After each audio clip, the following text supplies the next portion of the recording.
कंधारमध्ये तलाट्याकडून 12,000ची लाच मागणी, एसीबीच्या सापळ्यात मात्र हुलकावणी. कंधारमध्ये शेतजमिनीच्या फेरफारासाठी 12,000 रुपयांची लाच मागितल्याप्रकरणी तलाठ्याविरुद्ध अखेर गुन्हा दाखल करण्यात आला आहे. नंदनवन येथील गट क्रमांक 336 मधील 0.55 आर शेतजमीन आईच्या नावावरून स्वतःच्या नावावर करण्यासाठी फेरफारची कारवाई करून देण्याच्या मोबदल्यात तलाठी पालसाहेब आनंदराव मुंडे यांनी 12,000 रुपयांची लाच मागितल्याची तक्रार लाचलुचपत प्रतिबंधक विभागाकडे करण्यात आली होती.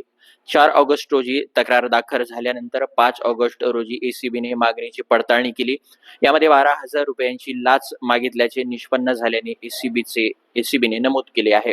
त्यानंतर 14 ऑगस्ट रोजी सापळा कारवाईचा प्रयत्न करण्यात आला, मात्र तलाठी कार्यालयात मोबाईलवर संपर्क साधण्याचाही प्रयत्न झाला, मात्र फोन बंद असल्याचे आढळले. 17 ऑगस्टलाही संपर्क होऊ शकला नाही. दरम्यान तक्रारदाराला संशय आल्याची जाणीव झाल्याने तलाट्याने लाचेची रक्कम स्वीकारली नाही.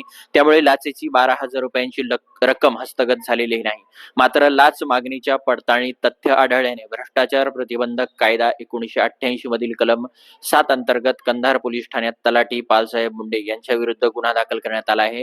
या कारवाईमुळे कंधार महसूल विभागात खळबळ उडाली असून शासकीय कामासाठी कोणी लाच मागितल्यास नागरिकांनी लाचलुचपत प्रतिबंधक विभागाकडे तक्रार करण्याचे आवाहन करण्यात आले आहे.